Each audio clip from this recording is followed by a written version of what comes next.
Oh, hi. Why, hello there. We're getting a little bit more intimate in this video, and I'm a little bit quiet because it is really early in the morning and everybody is sleeping. I thought sitting by the Christmas tree would be very aesthetic, but it's just teaching me that this lighting is actually horrible. Now you may be asking, KP, a hippo? That's not very Christmassy of you. Well, I beg to differ. I want a hippopotamus for Christmas. Now, it might be a little bit of a stretch, but it's also just an excuse to maybe or maybe not just make a cute fluffy Moo Deng, so. Before we start, I'd like to remind you that there is only a few days left to get swing this adorable little chunky boy. Now, you might be thinking, KP, didn't you just say in the last video that there was only like a day or two left to get this thing and that's way past already? Well, you'd be correct, but the lovely people at Makeship decided to extend this. Why for me? I have no idea, but they're very lovely people, and you now get like one more chance to get this because after those few days, it's really gone. They are not going to extend it anymore, and the more I sell, the more options I get to make future merch and future plushies and just like a bunch of other cool stuff. So if you would like one, please get one because I think it's like 1,000 units and I get like access to like everything. So buy a little bean today. Okay, let's get started. To start this off, we're gonna need some foil, some clay, eyes, some sculpting tools, and a thumb of approval. Let's go.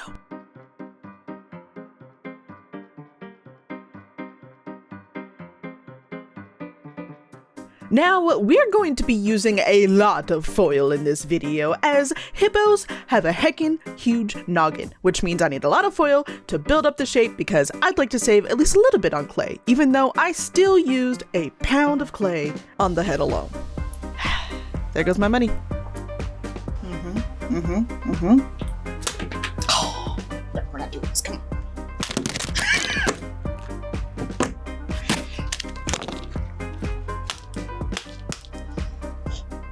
You know, at this point, I think I am contemplating going to an eye doctor because there is just no way my depth perception is that bad.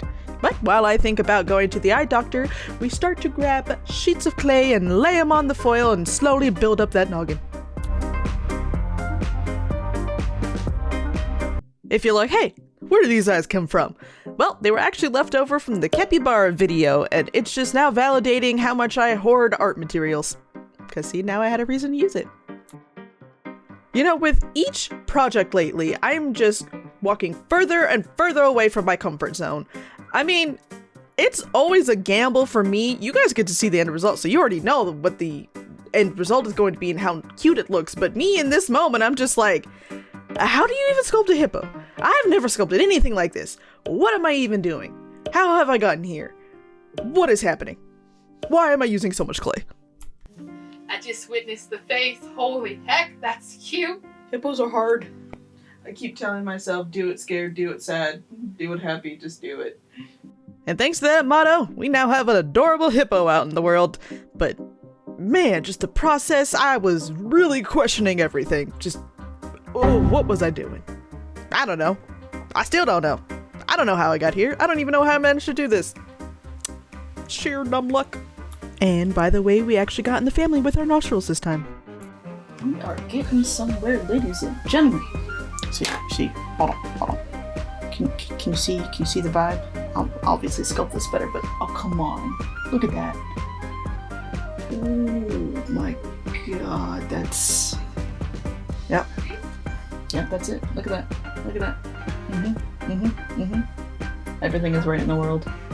Okay, well, I actually have to finish, but this is turning out good. But with the head mostly shaped out, it was time to work on the little ears, and I was having a rather difficult time figuring out the ear shape. But that just meant it was time for references, people, references. Man, I have not said that in a very long time. But thanks to staring at Moo Deng probably for a bit too long, we actually have some nice little hippo ears.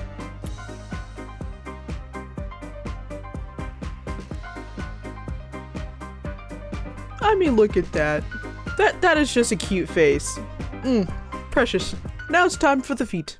And the feet were just as weird as the face, because again, very out of my territory.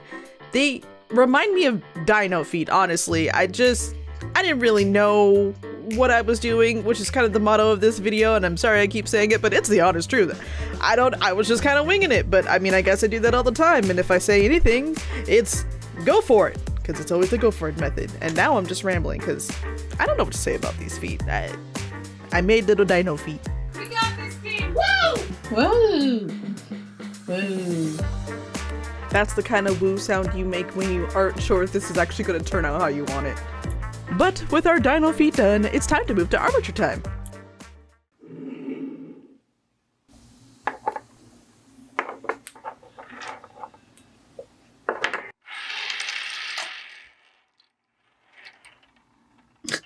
None of them even stayed in frame. Okay, come back. Come back. It's Armature Time, okay? It's Armature Time.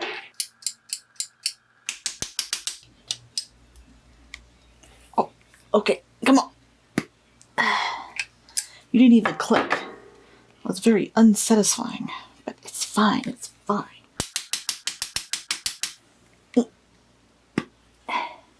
Again, very unsatisfying. But it's fine. When you try your best, but you don't succeed. Me. Ow. It hurts. Little legs.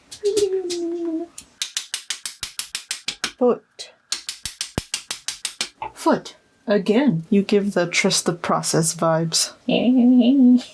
Oh yes, here is the scientific method of seeing if this is long enough. Another foot.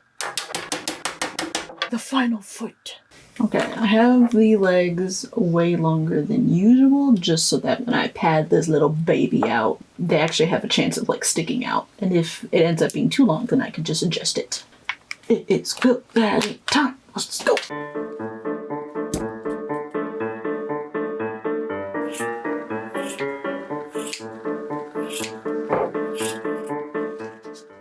It's that time again to wrap quilt batting.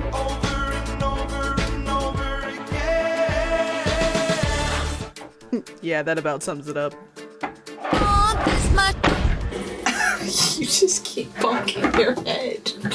Stop it. We have fun here.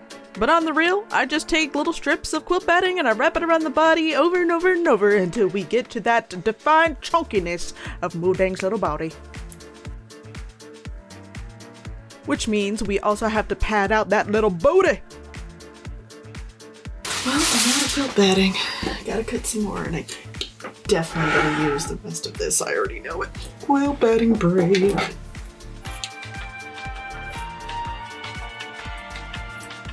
Her chunkiness demanded all of the quilt batting, but that's okay. Why? Because if you want chunk, chunk, chunk boy, you go and you get chunk, chunk, chunk boy. If you want thin, thin, thin boy, you go and you get thin, thin, thin boy, okay? We support all body shapes and sizes here.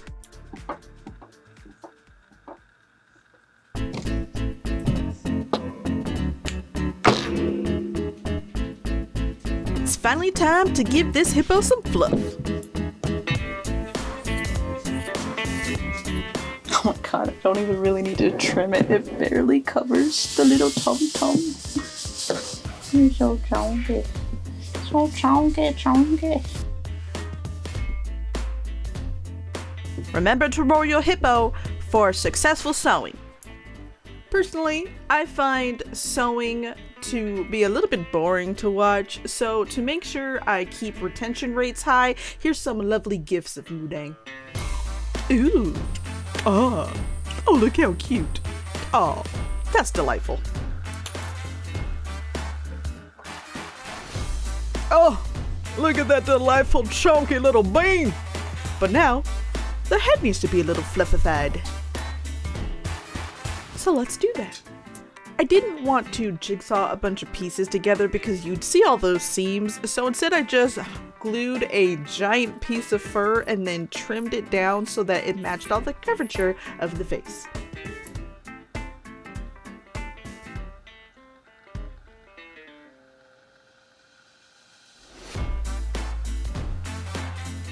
His head's a little heavy in some positions, so he kind of falls over. So I needed the Derpy Dragon as like a head support. Just add it to the list of things this little guy is good for.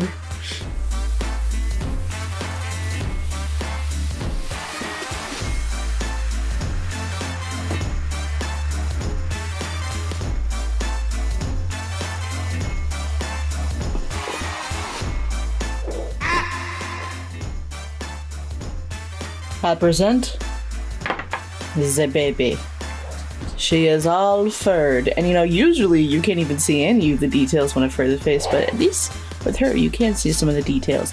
I also gave her fat rolls. Every little hippo bee needs some fat rolls, because I mean, come on now, it's textbook. You know, she got some chub here, she got a little chub here, and I can move it around for when it's posed and stuff, so, you know, it looks good. But we need to do just a wee bit of trimming so that we can see her precious little face a little bit better. So that is what we're going to do. I don't think I'm going to trim the body, really. She don't need no trimming back here. But she needs a little bit of trimming in her face, so let's do that. I first trim all the little edges between the fur so they were a little bit more defined, and then I trimmed around the eyes so that our little Moo Deng could actually see. But all in all, I didn't trim a whole lot off the face. I just kind of refined it a little bit so it actually didn't look awkward in some spots. Everything had a nice little smooth flow to it, but yeah, don't trim too much off, okay? Because you're absolutely following the step-by-step tutorial, obviously. With a neat and trimmed little hippo, it's time to move on to painting.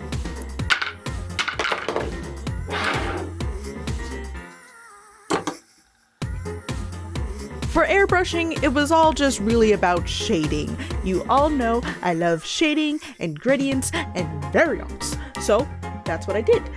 I go a little heavy-handed around the edges and then slowly blend it all in, and so it just looks nice and seamless and flowy. And also, this was like a really perfect little hippo pink. I don't know how to explain it, but it was just like the perfect little color. A little bit of dimension here so that the folds got that more realistic shading and they defined them a little bit better. I like how that looks. It gives a very nice color. I dig it. I dig it. Now, admittedly, I am showing you a lot of the pink airbrushing, and you might be like, hey, what about the rest of the body? Well, the gray was an absolute butt, okay? No matter what I did, my airbrush suddenly decided to go on vacation and just wouldn't spray paint anymore, and it was driving me insane. I'm still like, oh, about it. It was a nightmare. It's not supposed to be bubbling. Okay, can I just say one thing? What? That noise was really cool. It sprays for 2 seconds and then it doesn't do anything. But one cry later, I finally got it working just enough to finish everything. And because I was doing it very quickly, I wasn't really focusing on how aesthetic or how good the shots look. So I'm sorry this looks a little jank, but I just had to hurry and get it done before it's not working again. Now let's work on the details. Starting with the best part, the blep.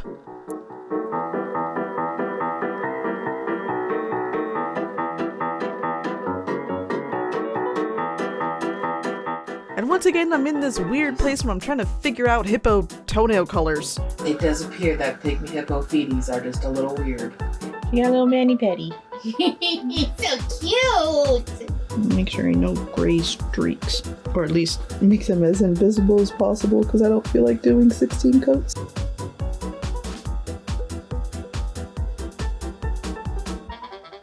Jingle hippo, jingle all the way. That's staying in. No! That's what they get. Come on! They get jingle hippo. No jingle hippo! Come on, It's jingling all the way. do your whole bit about this piece is just about finished. It's time for the final montage. Well, you know, I was gonna do a cuter shot, but I guess it's montage time because she said it. Let's go! You do it! No, let's stay like that.